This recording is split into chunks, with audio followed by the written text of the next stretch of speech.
Welcome. Excellent turnout tonight. For Cotswold Archaeology's Mick Aston Annual Lecture. This lecture series named after our former trustee of Mick Aston. And tonight is important. On Sunday, Cotswold Archaeology is 30 years old, which is kind of extraordinary to those of us who've been in and around this country for many years. And this lecture series began a couple of years after we were established in the early, we were established in 17th of March 1989, and the lecture series began about 1991. I'm Ronnie Graham Webster, talking about religion in Roman Britain. And over the years, a number of speakers on a variety of topics, some Roman, some otherwise. And this is very much the opportunity for Cotswold Archaeology to do something in its hometown for the local interested people. And we strive to get good speakers who can talk knowledgeably, but accessibly about their research. So today is very much a sort of anniversary feel of what we're doing. And we're venturing outside the Roman period today, which Irish history is best known, and into the Anglo-Saxon period that we usually follow here. A period I know many people find fascinating, because it seems on the one hand familiar, but on the other hand mysterious. And we're delighted to have as our distinguished speaker tonight, Professor Helena Hamerow of Oxford University, who is, I think, to spare her life, the most foremost authority on the Anglo-Saxon period, in the Thames Valley and parts surrounding. Helena hailed from America originally, studied DPhil at Oxford, and then did research on the Anglo-Saxon settlement of Mucking, great name, a settlement on the north shore of the Thames estuary in Essex, famous in archaeological circles, probably usually referred to people of my age, the oldest site anyone ever worked on in the UK. Absolutely freezing cold winds blowing off the Thames estuary. Why anyone would choose to live there, goodness knows. Helena then went on to become a lecturer in archaeology at Durham University, before returning in 1996 to Oxford University, where she now holds a professorship. She's a foremost expert at Anglo-Saxon archaeology, particular interest in settlement, agriculture, land use and burial, and is currently involved in a major European project about the medieval agricultural revolution.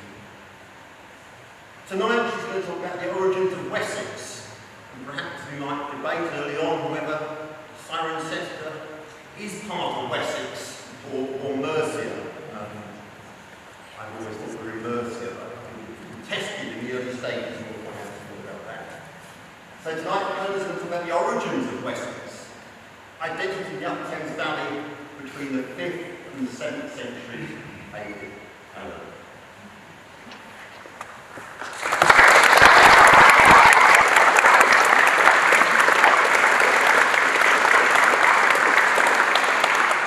Well, thank you so much. Thank you so much for inviting me and for you all coming here on what's been a rather wild and windy day. First of all, can you hear me at the back, or should I use a microphone?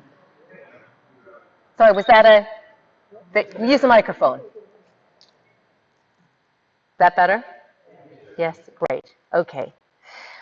Well, so most people are very well aware that the kingdom of the West Saxons, Wessex, was ultimately the most successful of all the Anglo-Saxon kingdoms. And by the way, I'm not for a moment going to claim that this is anything other than Mercia. We are in Mercia, apart from a very brief period in the 6th century. But a lot of people are unaware that the heartland of early Wessex wasn't, in fact, around Winchester, which of course became its later capital, but rather it lay in the Upper Thames Valley. And indeed, its history really began with the emergence in the Upper Thames Valley of what's now considered rather obscure group of people that Bede referred to as the Gewisse. So Gewisse is a sort of Germanic name. Yes? Yes? Okay, is that better? Closer? Okay. I don't want to sort of blast your ears. Okay, that's about right. Just remind me if the microphone starts to drift, as it probably will. Try not to gesticulate with it. So the Gewisse. So it's a Germanic name that essentially means the sure ones or the trustees. So he talks about the Gewisse, Bede talks about the Gewisse. I think the reason most people haven't heard of the Gewisse is because by the late 7th century, the Gewisse had come to be known as the West Saxons. Rather annoyingly, Bede tells us they had come to be known as the West Saxons, but he doesn't tell us why. So that's rather irritating. Let's see if I can make this work. Yeah. So there we see a very useful map, John Blair's map, with a nice red arrow pointing to the Gewisse. I think the most convincing theory about why they were renamed, or perhaps renamed themselves, is that they had simply swallowed up enough of these sort of small surrounding groups, like the Reddingers, the Chilternsetter, the Horningers, and so on, to justify a kind of rebranding exercise. And speaking of swallowing up neighboring territories, as this audience will know, and as Neil sort of mentioned, the Gewisse captured Cirencester in 577, according to the Anglo-Saxon Chronicle. Although it is interesting that there is an ever-growing body of earlier, so pre-577, Anglo-Saxon style burials and even buildings and other finds from the immediate area of Cirencester that does raise some questions about what actually was the nature of this area by 577. In any event, this clearly was a region worth fighting for and fighting over in the 6th century. Indeed, the whole of the Upper Thames Valley was a political frontier in this period, lying at the center of a series of fierce territorial battles. So from about the middle of the 7th century, these were between the Gewisse, West Saxons, and the Mercians. Previously, they've been ostensibly between Saxons and Britons.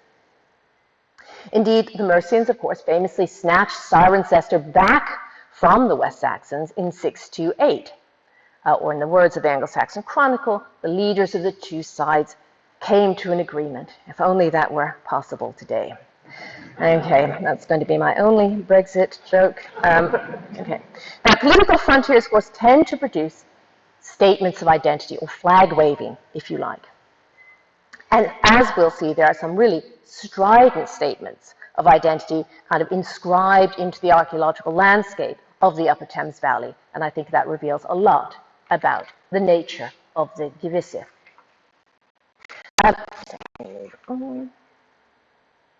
So I want to really consider how the archaeology, or rather how archaeology, especially recent finds, have enhanced our understanding of the identity of the Gewisse and how they managed to acquire power in the political chaos that followed the collapse of Roman Britain. So I'm interested here in 6th centuries.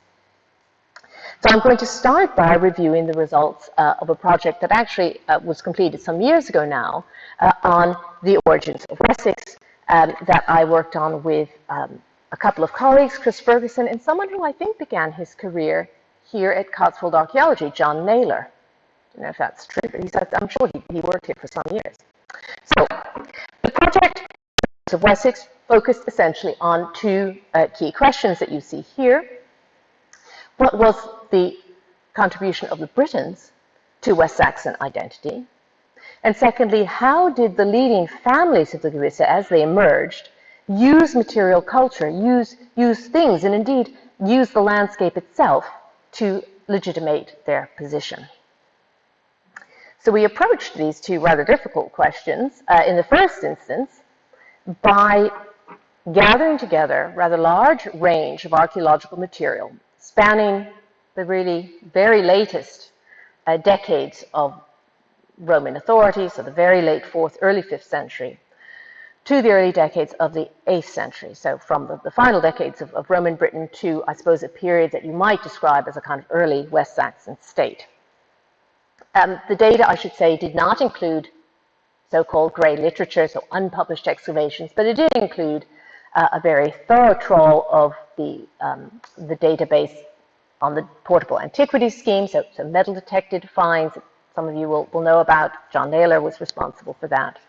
And from published excavations, and also to some extent stray finds. So I hope you can see the key here. The circles are the PAS finds.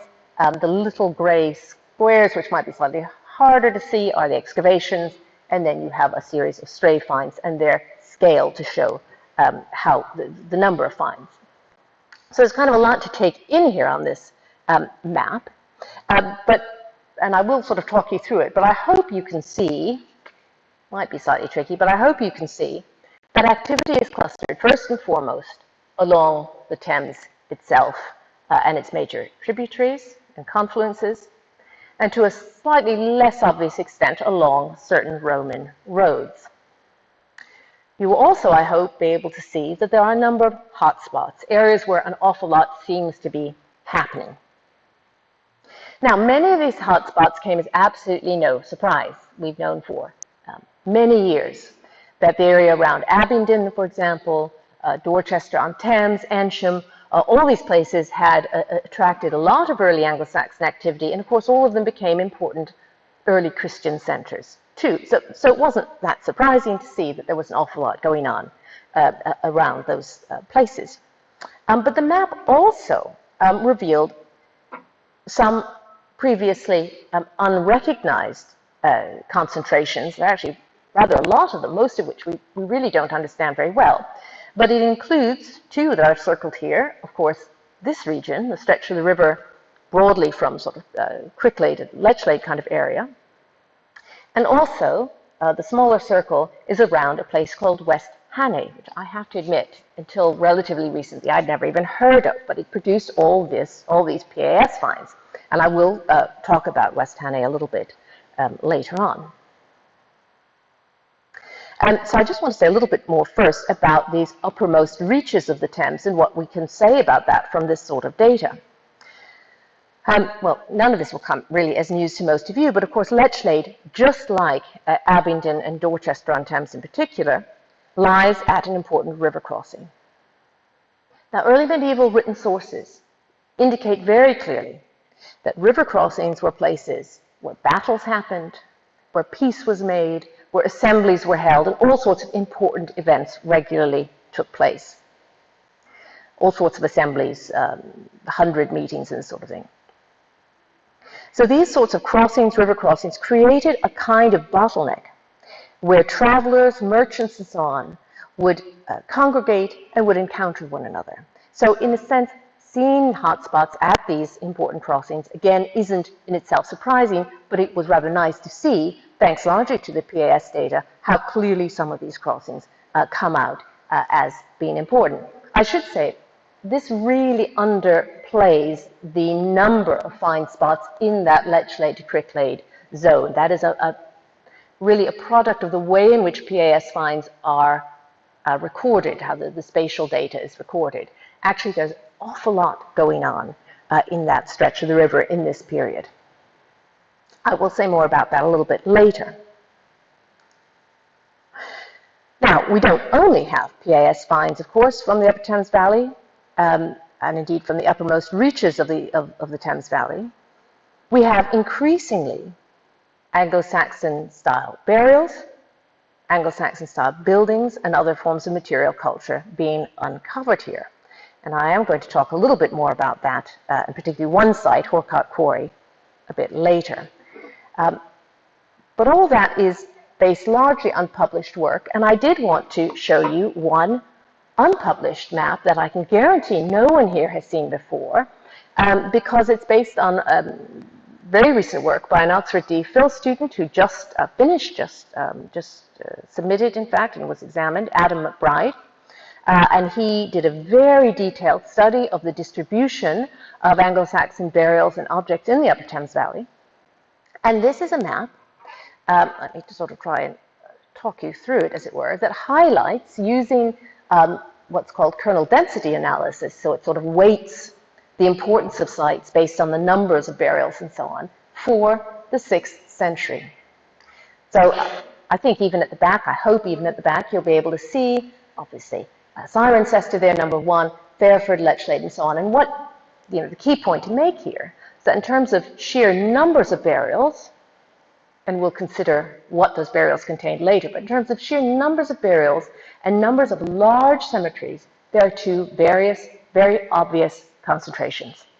One is what he's called the Abingdon to Dorchester area, and the other is the Fairford to Lechlade area. There are also important clusters at the Windrush confluence and the Evenlode confluence, but Abingdon, Dorchester on the one hand, and Fairford to Lechlade rather stand out.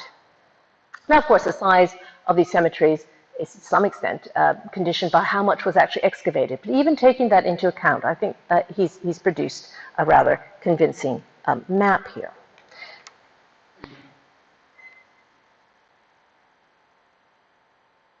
And this, I think, just shows it, I think, even more clearly. He's identified, this is, of course, hypothetical, but he's identified what he calls burial communities in the 6th century, primary burial communities, and he's color-coded them. So the Fairford to Lechlade area stands out nice and clearly here in red. So I think there really is something quite interesting going on in this region that we're only relatively recently is coming into focus more clearly.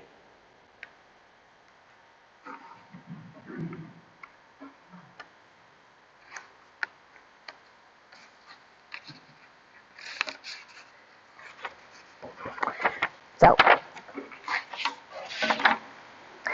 I think I'm going to leave behind for now the, I'm going to carry on. Sorry, one more Adam McBride slide before I leave these sorts of distributions. So he also carried out the same exercise for the 7th century, and you can see that things have shifted slightly, but still you have this persistence of the Fairford to Lechlade area as a really important focus. So again, in terms of number of burials, this is an important region. So that's all I want to say about burials for now for the 6th and 7th centuries. I do want to go back to this question of the 5th century and what happened to the Britons in the 5th century, and what might have happened to the Britons in the 5th century.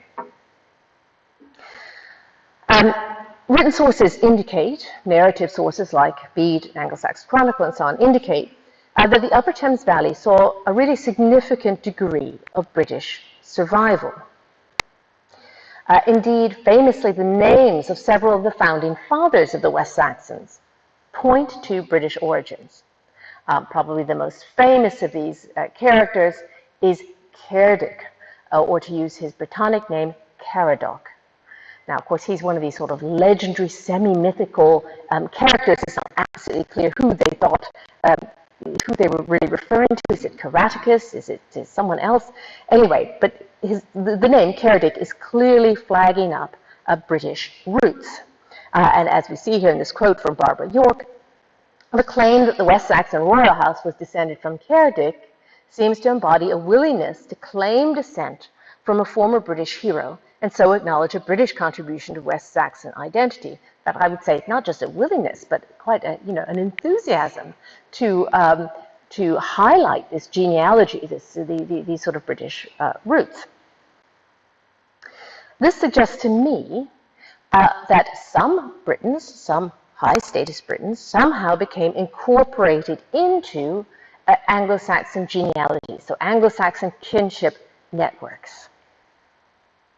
This in turn suggests, I think, that some members of the Romano-British aristocracy survived by effectively becoming Givisse. Not simply by kind of passively assimilating, but by presumably, and this is of course all lost in the mists of time, we have no sources telling us this, but presumably by actively constructing kinship through things like marriage alliances, adoption, fostering, all the sorts of things that we know the Anglo-Saxons used to create alliances, to reward loyalty, and all that sort of thing. So I think one of the places, perhaps the key place, that provided a setting for this kind of interaction is the Roman walled town of Dorchester on Thames. And as I'll mention later, colleagues in Oxford Archaeology and in the School of Archaeology have been working there for some time now. And indeed, it's been clear for many decades that Dorchester was a focus of authority in the final decades of Roman rule and indeed beyond, well into the 5th century. The first indication of this popped up in 1874 when a male grave containing this rather famous early 5th century military-style belt set was uncovered as they were quarrying we now know to be a prehistoric and Iron Age linear earthwork. I'll say more about that in a moment. And this has been in the Ashmolean for many years, and almost certainly was made in northern Gaul in the early 5th century. And the individual who was buried with it may well also have had a sword, but so few of the finds from this burial were preserved and so badly recorded that it's hard to be sure.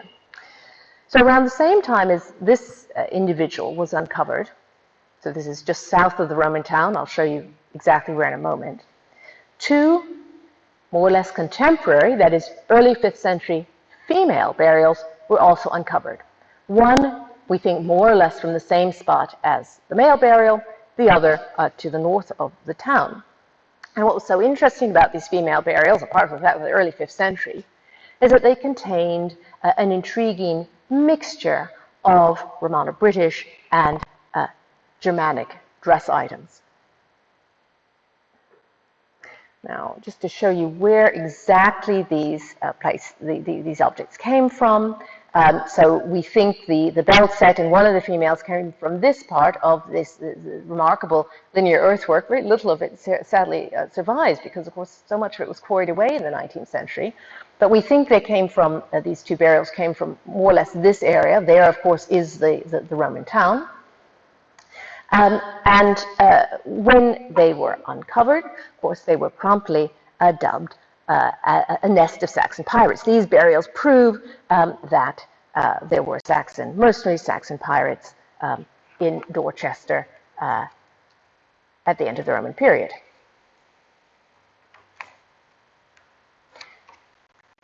One reason I don't like microphones is I can't do two things at the same time.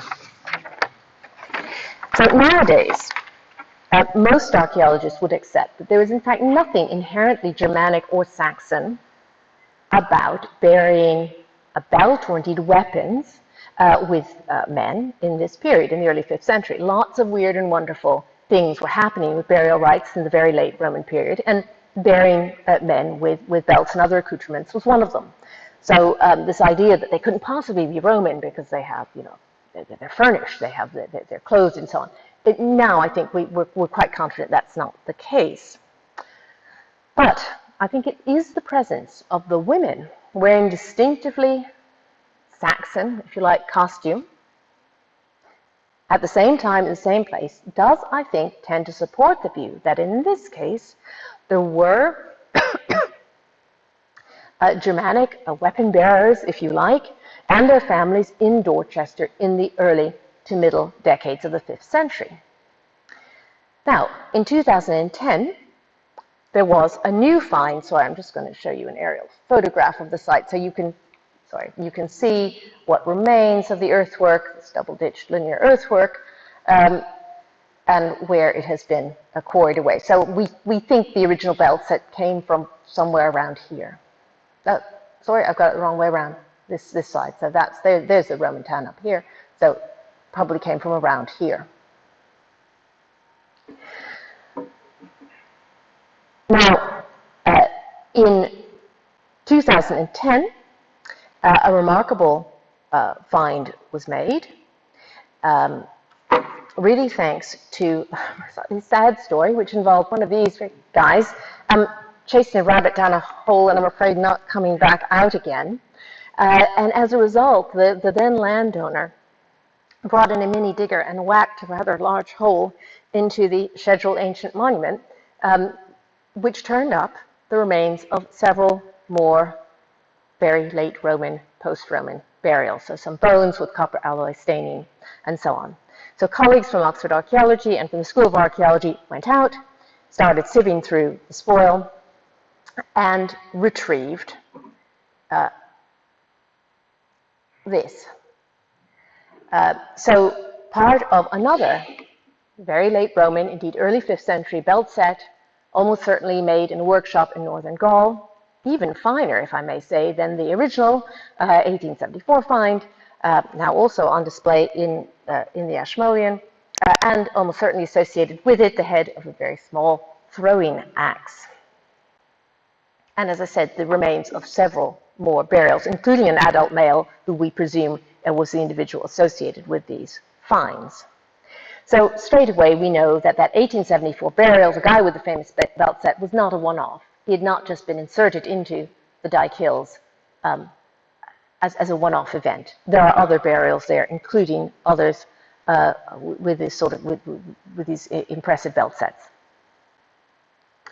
Not only that, but the excavations that my colleagues and I have been conducting in the southern part of the Roman town itself, quite small excavation, small training excavation, has turned up no more than 3 more very late Roman buckles, not as fancy as, oops, wrong one, not as fancy as the others, but here you see 1, 2, 3.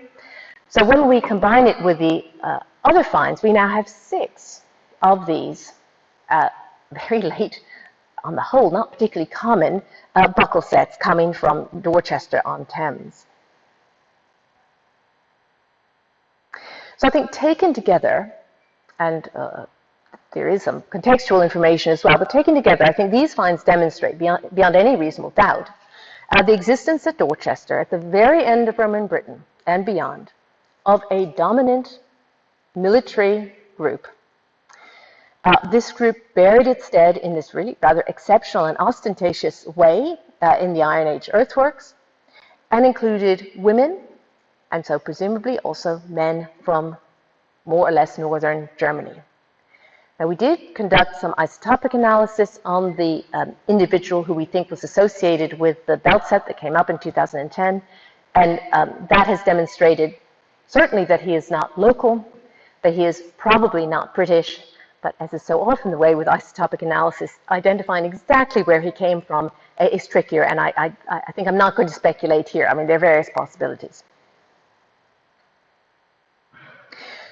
Now, the potential of the Upper Thames Valley to tell us about the fate of British communities certainly isn't limited to Dorchester. And we have another rather famous site that I imagine many people here will have heard of, the Roman villa at Shakenoak near Witney.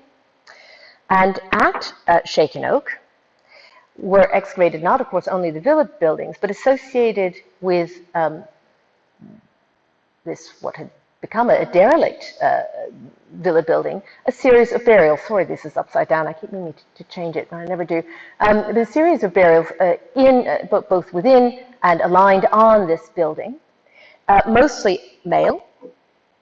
And a few years back, my colleague John Blair arranged to have some of these radiocarbon dated, again, assuming the assumption has always been that they are late Roman burials, and the dates came back clearly pointing to sometime between the mid-5th and mid-6th centuries.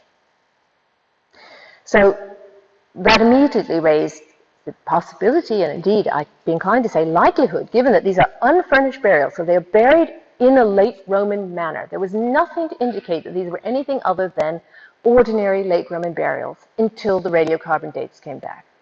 So it seems reasonable to assume that these are Britons.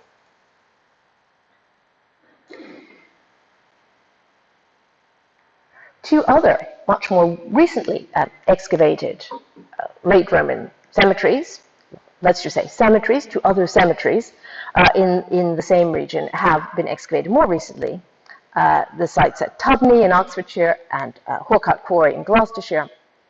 And these have also recently produced radiocarbon dates demonstrating that in our region, late Roman burial practices, so nailed coffins, that sort of thing, decapitation and so on, continued throughout the 5th century and well into the 6th century. I'm not going to talk about Tubney here, but I thought I would say a little bit about Horcott Quarry, which was published quite recently. Many of you here, I'm sure, will know more about the site than I do. Horpot had a Roman occupation and also a Roman cemetery. Try and see if I can point this out. I hope you can see some of this. So a southern burial group, and then maybe if we look at this site, also a small northern group. You will, I hope, also notice that across the whole of the site you have scattered these sort of little green blobs, which are sunken featured buildings. It's a very distinctive type of early Anglo-Saxon structure. Nobody quite knows what they were used for, but they are very distinctively Anglo-Saxon, and also a number of earth-fast timber buildings, again, of a distinctively Anglo-Saxon kind. They produce pretty standard early Anglo-Saxon material culture, pottery, combs, and so on. Nothing particularly unusual that I'm aware of. What was unusual was this row, really, of about 18 or so inhumation burials here, which again were assumed to be late Roman, and indeed they look jolly late Roman. I'm just going to go to the next slide. So you have, again, lots of coffins, nailed coffins. They are unfurnished, not buried clothed. There's even a child within a lead sheet coffin. There's some stone-lying burials and so on. None of this looks desperately Anglo-Saxon. In fact, it doesn't really look Saxon at all. And again, above all, unfurnished. But the radiocarbon dates, again, came back clearly indicating burial between about 400 and 550. So in other words, you have here a group, the so-called Phase 1 burials of the Northern Cemetery, 16 of them, that are, if you like, early Anglo-Saxon in date, but late Roman in terms of mortuary practice. Set within a settlement that seems to be quite distinctively early Anglo-Saxon. Some of those SFBs, I think, would almost at the same time, or would have been in use when some of these burials were made. So it's hard for me to imagine that there wasn't some degree of overlap. The finds from the SFBs, the pottery, so on, mostly point to 6th century date. It's just possible that they're slightly later than the burials, but I think it is highlighted there is a degree of overlap. So is it possible that there were individuals who adopted the early Anglo-Saxon housing culture and material culture, but rejected early Anglo-Saxon furnished burial? Of course, we're just a stone's throw really from Fairford, where there is a sort of more typically early Anglo-Saxon cemetery. So all sorts of very interesting questions are raised by this site. And of course, this is quite a small group of cemeteries, this northern cemetery. So not everybody in the settlement was buried there. Where were the others buried? In Fairford, perhaps? So more questions, as always, than answers. But the point to make is that this region, the Upper Thames Valley, is very important in providing evidence of where and how Britons in the 5th and 6th centuries buried their dead. Although, as yet, it's still not at all clear where they actually lived. But I think as more and more of these late Roman cemeteries are being radiocarbon dated, some intriguing results are coming to light. So I think our understanding of the 5th and 6th centuries is changing fast. But I now want to move on chronologically to a slightly later period and look at really quite a narrowly defined period. So I would say from the final decades of the 6th century to the middle decades of the 7th. Because this was a period where both the archaeology and the written sources tell us most of England underwent really major social and political changes. This is, if you like, the age of Sudden Who. This is when, in most parts of England, as far as we can tell, leading families emerged who were able to mobilize resources in new ways and who lived and buried their dead in ways that marked them out as really very distinctive. Now, we know from our narrative sources, from written sources, that such a family emerged in the Upper Thames Valley in the late 6th century. under a war leader called Chorlin and his successors. And indeed, it was supposedly that very Chorlin who apparently captured Cirencester in 577. So I want to explore this period by looking in more detail at two sites in particular that I think, although I can't prove it, I think were almost certainly associated with this family of the Gevisse, this ruling family that emerged in the later 6th century. And the first one of those sites is one that I mentioned at the very beginning, the site of West Hannay, which, as I say, was not at all an archaeologist's radar, I think, until in 2009, during a metal detector rally, a detectorist found this. This is one brooch, just to be clear. This is the brooch as it came out of the ground. It's called the composite disc brooch. I'll explain that in a moment. This is what it looks like now. It's in the Woodstock Museum. And this is what it would have looked like. So this is kind of digitally enhanced, cosmetically restored, whatever version of it to give you an idea of what it would have looked like originally. So it makes quite lavish use of garnets, certain amount of gold. It's a kind of a layer cake affair. So it's quite a thick, quite a chunky piece of jewelry. And composite disc brooches were, in the early and middle decades of the 7th century, the deluxe type of jewelry. I mean, they were the fanciest type of brooch going and a sign of really considerable wealth and importance. Now, the detectorists called in Annie Bayard, the finance liaison officer, and she managed to arrange a high-speed excavation, as it were. And thanks to her, the grave was fully excavated and recorded, and also thanks to Paul Booth from Oxford Archaeology and other colleagues. And so what they found was this. So actually, despite being only about 10 centimeters deep, the inhumation was relatively undamaged. The brooch originally came from the left shoulder here. You can see a couple of complete pots. Pretty hideous, but for the 7th century, we're grateful to have anything. A knife and another sort of bladed tool. And then a couple of items that we think would originally have been contained in a pouch, a leather cloth pouch or purse, spindle whorl, and 2 sherds of a Kentish glass drinking cup. I'll say a little bit more about that in a moment. So the brooch are very remarkable, and these other finds also kind of intriguing. But perhaps just as interesting as the burial itself is its location. It's in a very prominent location. It's in one of the highest parts of the parish, and you can see in the distance, so this picture is taken really from the site of the burial. So you have to imagine yourself more or less standing at the head of the burial, and you're looking south towards the ridgeway. So there's the ridgeway there. Even on a fairly cloudy day, you can see it. Then if we look west, you can see here the line of a little water course called Childry Brook, which is interesting because it appears as a boundary, an estate boundary, so the boundary of a private piece of land in the 10th century. So a 10th century charter survives which names the Childry Brook as being an estate boundary.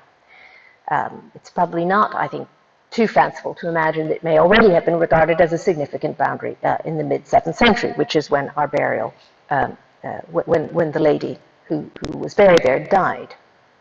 The grave is also only about 2 kilometers from the Roman road running between Wantage and Marcham. And I think my working hypothesis is that the burial was under a barrow originally, under a mound, which most of these richly furnished 7th century burials were, although no trace of a ring ditch and so on survives. But as you saw, the site is very heavily plow damaged and truncated, so I think it would be remarkable if any trace of that survived. I think the burial was probably an isolated one. because the Detectorist Rally produced no other Anglo-Saxon artifacts of this period. So she seems to have been buried out there on her own in this very prominent and rather remarkable location. So I'll try and produce a kind of overall interpretation of this burial in a little while, but I just first want to draw your attention to its similarity with two other brooches from the same region, from the Upper Thames Valley. So on your left, that's the West Hannay brooch, and then these two came from two different graves at a very poorly recorded cemetery, identified again in the 19th century, I'm afraid, at Milton. Milton is just south of Abingdon, just to try and help. I'll show you a map in a moment, but it's just south of Abingdon, and it's about 10 kilometers to the east of West Hannay. Now that's remarkable, because it means we've got three extremely rare, kind of deluxe type of brooches. They're found almost exclusively in Kent, all within 10 kilometers of each other, in the Upper Thames Valley. And not only that, but if I put every single composite disc brooch from Anglo-Saxon England, that's more or less complete, and there are only about between 20 and 25. If I put them all out on a table, you would immediately be able to pick these three out as being the three that are most similar to each other. So they seem to have been made with reference to each other, either in the same or in closely related workshops. So that is really quite something. Now I think I've got a map next. Yeah. So I hope, I'm struggling slightly to see this myself, but so Milton here, West Hannay there, so you see them along the same watercourse. So finding three such similar brooches so close together suggests that there was somewhere in the Upper Thames Valley a goldsmith's workshop capable of producing deluxe kind of Kentish style. Kentish style is the most sophisticated, most continental style of jewelry. For the leading family in this period, namely the leading family of Lewis.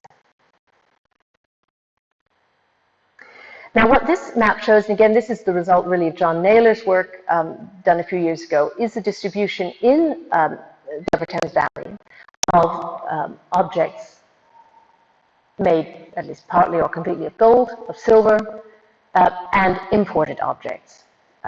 They could be imported from elsewhere in England or from mainland Europe, mostly from the Frankish world. So by imports we're talking about things like this Frankish brooch, radiate-headed brooch.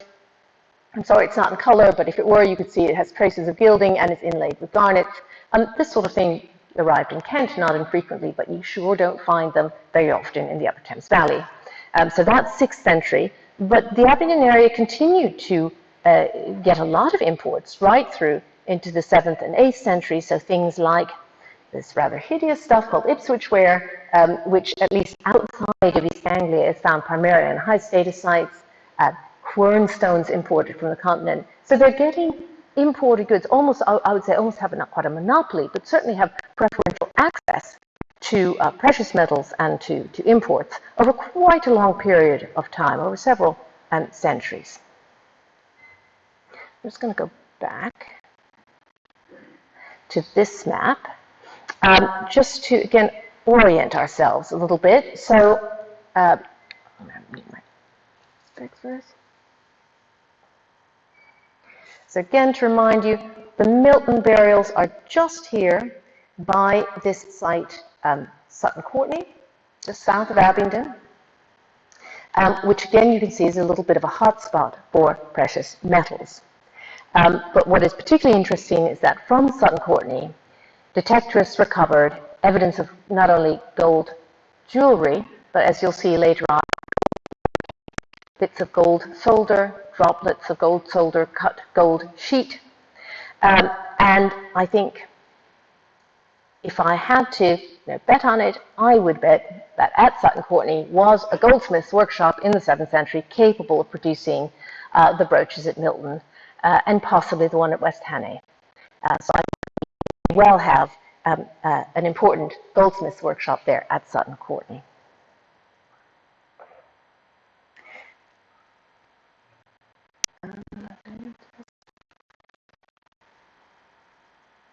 And just again to make the point that the Crick-Lade stretch of the river also has a concentration, although this map doesn't do it justice, a concentration of imports. And objects incorporating precious metals. It's perhaps not quite the same sort of concentration as that Abingdon to Dorchester stretch, but it stands out. One day we'll produce a proper map to show this more accurately.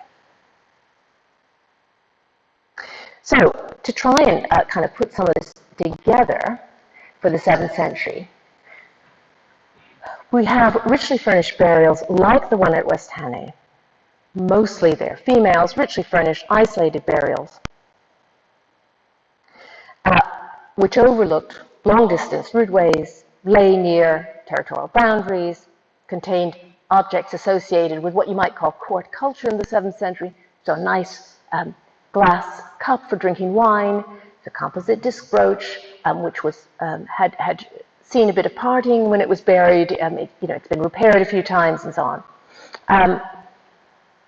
And so on. I think burials like that need to be understood within the context of a newly prominent aristocracy, establishing its position within recently formed and rapidly expanding kingdoms.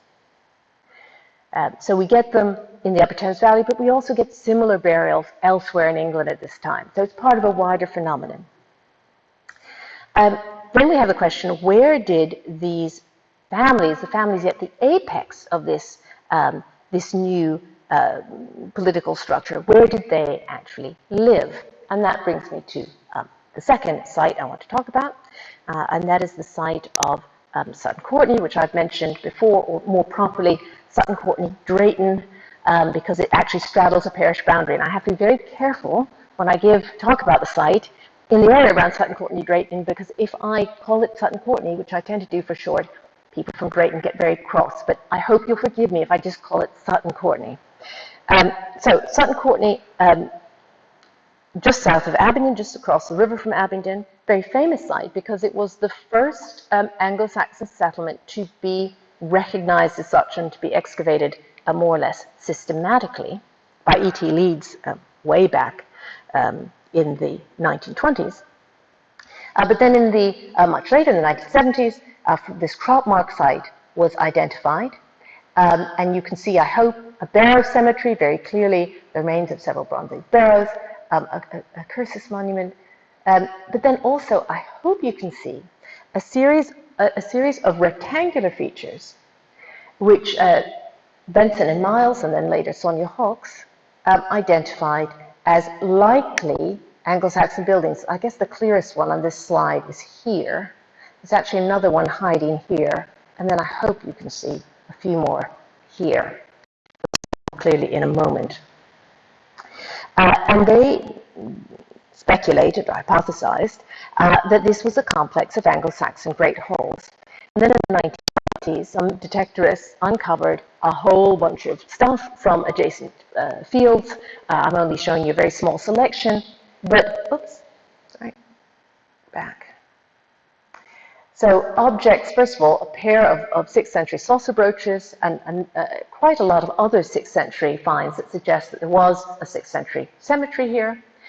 And then some rather fancy, high status, late 6th or early 7th century objects, gilded, gold in this case with garnets. They could all come from one burial. They could represent several burials. And then the stuff I mentioned earlier, these little snippets of gold sheet and gold solder. So I would suggest indicating the presence here of a goldsmith's workshop. And then thanks to Time Team and Mick Aston, of course, a few years after that, it was possible to carry out the very first excavations of this supposed Great Hall complex, which demonstrated very nicely that indeed that is exactly what it is, and that indeed the largest building, this one, is to date the largest Anglo-Saxon timber building yet identified. It's around 30 meters long. It's absolutely enormous. So I think the evidence together suggests that we have here an undocumented royal centre of the Gewisse. It is undocumented. There's no reference to such a site in the 7th century here, although it was an estate centre, a royal estate centre in the 9th century. You will also note that this very large building actually cuts into the remains of a Bronze Age barrow, which we were able to establish was to some extent still visible and upstanding at the time that it was constructed. So that raises the possibility that the barrow cemetery served as a kind of landmark for travellers, and it also, so travellers by road, but also by the river, because we're very really overlooking the Thames at Sutton Courtenay. And it raises another point, which is that this great hall complex, this exercise in flag waving, if you like, was made in a landscape that was not only rich in natural resources, which of course this stretch of the Upper Thames Valley is. It's sometimes referred to as the Upper Thames Savannah, lots of pasture, a certain amount of woodland resources too. So not only rich in natural resources, but also in supernatural resources. The burials of powerful, timeless ancestors. So I don't think it's so I think this is a deliberate juxtaposition, is what I'm trying to say. I don't think it's coincidental. So the Gewisse seem to have legitimated their power, at least in part, by manipulating the landscape and inventing links with the past. And in a way, that's also what they're doing at the Dyke Hills. By burying these very important individuals in the Iron Age earthworks, they're doing something very special and unusual and manipulating the landscape in this way.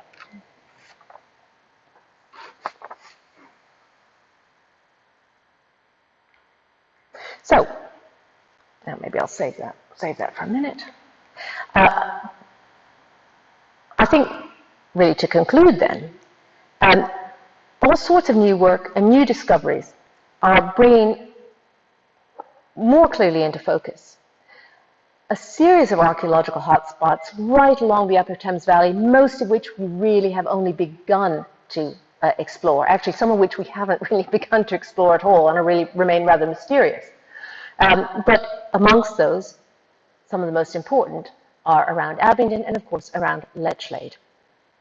And I think we're just beginning to understand how these zones emerged as, first of all, centers of population, but also centers of wealth and power in the 6th and 7th centuries. And that finally brings me to this last image again, this kind of hot off the press, well, not even on the press yet, really, map produced by Adam McBride, which shows the concentration of, again, precious objects and imports in the Thames Valley, and again, very clearly brings out the sort of Sutton Courtenay, Long Whitnam area here, and of course, the area around Lechlade there, as well as the sort of Windrush Valley.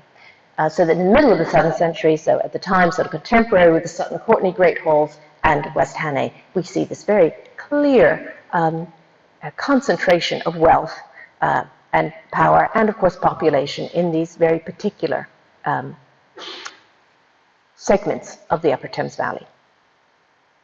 So it now seems quite clear that proximity to certain parts of the Thames and the access that this provided to certain kinds of high status, exotic objects was really critical to the formation of a Saxon and indeed presumably Mercian identity. Access to such goods and an ability to appropriate a kind of heroic Romano-British past and the burials of important ancestors were key to the early success of the Gewisse. I think it was partly this that enabled them in the later 7th century to reinvent themselves as the West Saxons, and of course eventually to go on to become really major political players on a European stage. I'll leave it there.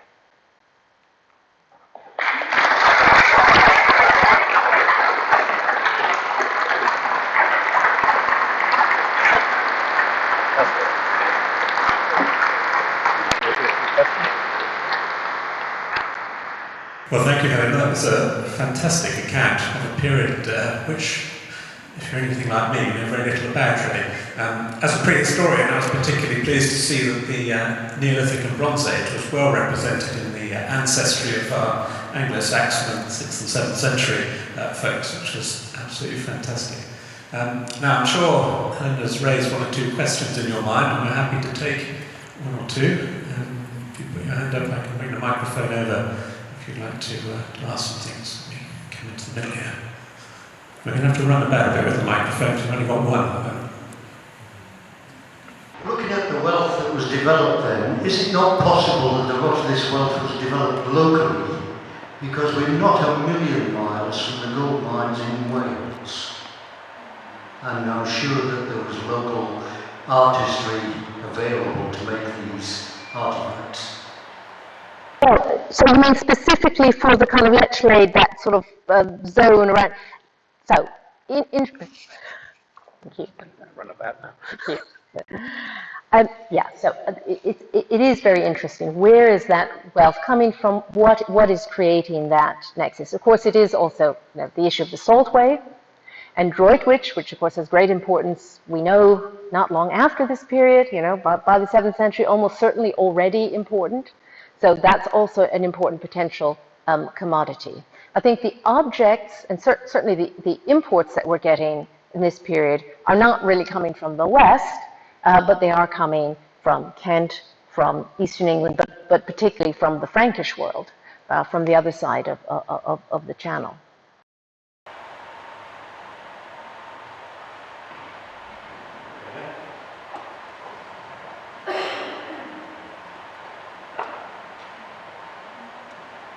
Thank you. My question relates to dating evidence. It's a very basic question. For inorganic finds, can you contrast the reliability of finds in the immediate post-Roman period with those of the Roman period? I mean, how easy is it to date some of the things that we found, except to say radiocarbon dating, in contrast to Roman, where you've got coins with emperors' heads on it and things like that? It's jolly difficult. It's not there. It's much harder, of course, and to make things worse, the calibration curve for the 5th century, so radiocarbon dating for the 5th century, is not great. Human burials, we can't get reasonable resolution, but yeah, it's particularly the 5th century is really difficult. I mean, if you were going to take the evidence, the closely dated evidence for the 5th century, literally, you would conclude, as 19th century and early 20th century historians did, that lowland Britain was basically empty in the 5th century. What's the famous phrase? The Britons were as nearly extirpated as a people can be, or something like that. Not quite sure where I plucked that from, but anyway, yeah.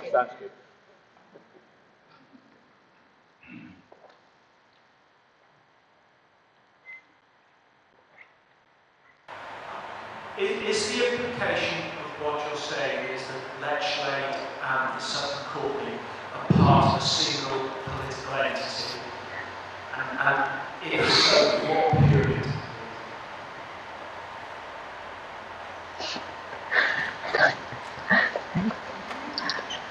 No, I wouldn't suggest that. I wouldn't suggest it. I mean, I think what we're looking at is a series of kind of political hotspots that emerge in particularly the 6th and 7th centuries, that over time, certainly by the later 7th century, which I appreciate is really, I finished, as it were, my talk before getting to the late 7th century. The Givisa are beginning to swallow up some of these neighboring groups, but of course, by that point, Mercia has, far ancestor, this region is clearly a part of Mercia. So we are looking at a kind of almost an east meets west sort of thing going on.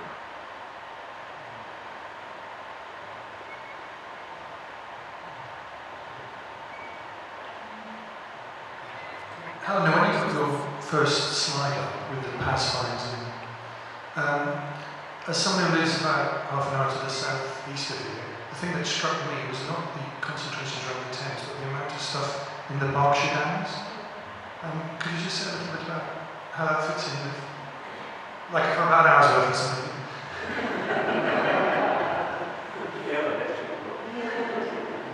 Well, I know very little about it, and I should say that some of those dots, because we collected everything up to the early decades of the 8th century, so some of those PAS finds are coins, are these little silver coins called shatas, which date mostly to the very late 7th and early 8th centuries.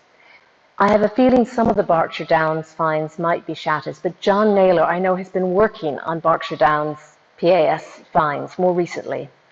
So I don't think it's published yet, and I'm afraid I don't know in detail what those finds represent.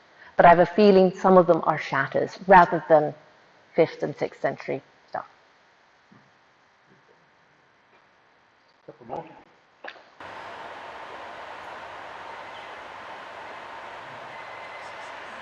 We've seen the possible western extent of the USA, sort of up into Gloucestershire, the Thames Valley. I wonder how far east they got down the Thames Valley, sort of terrain, and sort of how far east towards London as the early influence of the US spread.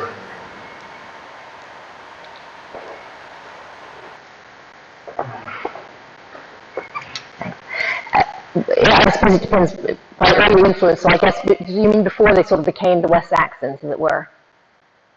So I think, really the whole of the Upper Thames Valley, effectively.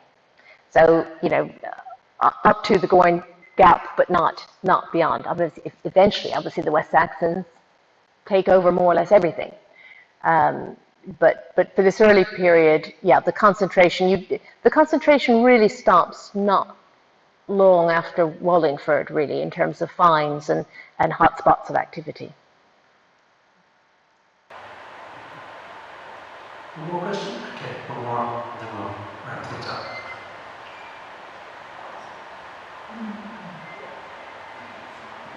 Right, thank you.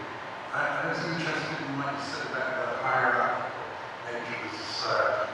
Like you suggested in aristocracy, consolidate their position. So it is put up all the time throughout that sort of structure in these communities.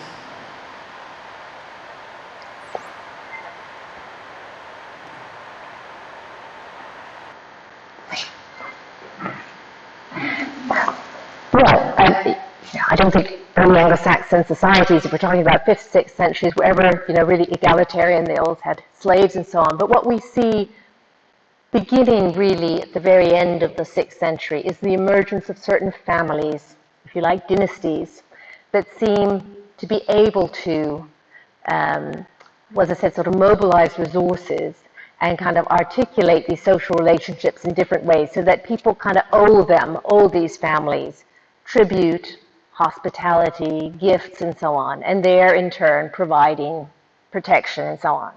This is a long time before you have anything like aristocrats who actually own land. I mean, that doesn't really come for several centuries. But you're beginning to see these families, the written sources tell us this, the families of the Uvisa and so on, emerging, kind of coming into the light as something new, something quite distinctive, and they are able to control territories and extract tribute in ways that groups in the 5th and 6th century hadn't been able to do. I mean, I call them aristocrats. I mean, wow. Okay. Fantastic range of questions there, and probing some of these things. Now, it's not so long ago, and of course, the period that we're talking about tonight was referred to as the Dark Ages. But I think it's fair to say tonight we've heard an amazingly illuminating talk, which has not only shed light on a very important period in the development of society in this area, but has certainly banished any of that darkness to the outer edges, and has really shown us how tribal, I suppose, those communities were in the period immediately after Carillium and Roman Britain and all the great things that we know about hereabouts. So perhaps I can ask you to join with me again. Thank you, Helena, for a fantastic insight into an amazing period.